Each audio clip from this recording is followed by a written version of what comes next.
මදක් නතර වෙන්න. ඔබ මේ බලන සිතිවිලි කවුළුවෙන් එපිට තියෙන්නේ. ඔබ හිතන ලෝකයමද? වැලි කතරක දකින මිරිංගුවක් වගේ. පවතිනවා වගේ පෙනෙන නමුත් ඇත්තටම නැති මායාවක ඔබ අතරමං වෙලා කියලා මම කිව්වොත්. ඔබ හුස්ම ගන්නා මේ වාතය. ඔබ ස්පර්ශ කරන මේ පොළව. මේ සියල්ල හුදීක් ඔබේ මුලය ඇතුලේ ඇඳුණු සිතුවමක් විතරක් නම්. අද අපි දැස් විවර කරන්නේ නූතන විද්‍යාව සිමියුලේෂන් කියලා හඳුන්වන බුදුදහම මහා මායාව කියලා පෙන්වා දුන්න ඒ බියකරු සත්‍යයටයි.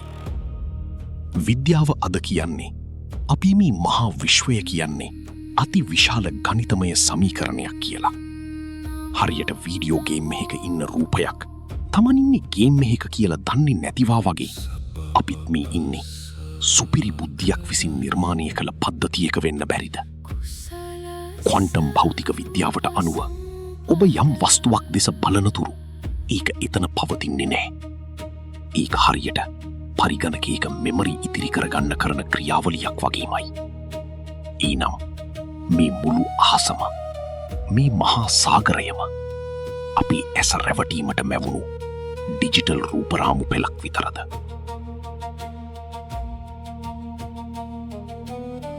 හැබැයි විද්‍යාව මේක හොයාගන්න අවුරුදු 2600කට කලින් බුදුන් වහන්සේ මේ මහා රහස පංචස්කන්ධය හරහා හෙළි කළා.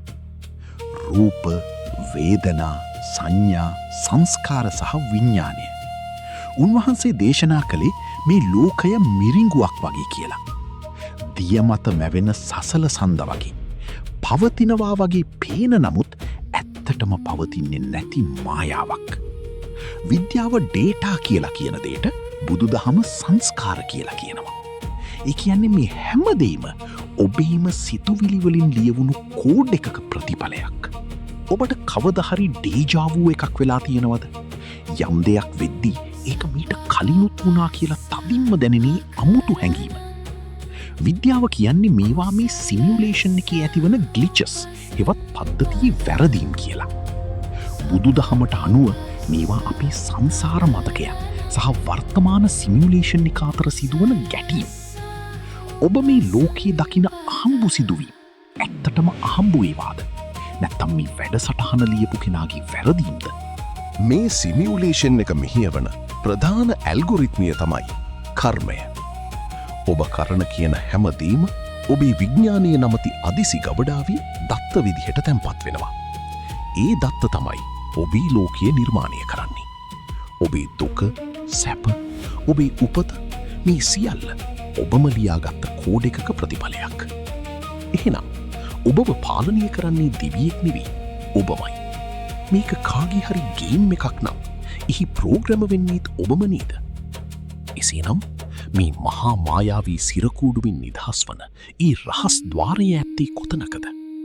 ඔබ මෙතික් ජීවිතය ලෙස වැළඳගත් ඒ අනන්ත සංසාර මෘදුකාංගය සදහටම නිහඬ කරන මහා ෂට්ඩවුන් කිරීම නිවන යනු එයමද? සිතිවිලි කවුළුවෙන් එපිට පිනෙන ඒ සසල සඳ දෙස බලා තවදුරටත් රැවටෙනවාද? නැත්නම් මේ සියලු මිරිඟු පසකලා සැබෑ යථාර්ථය විනිවිද දකිනවාද? අපගේ ඉදිරි වීඩියෝ මාලාව තුළින් අපි පියවරින් පියවර විවර කරන්නේ මේ මහා සිමියුලේෂන් එකින් සදහටම මිදී යන ඒ උතුම් නිර්වාණ මාර්ගයයි. The Path of Buddha.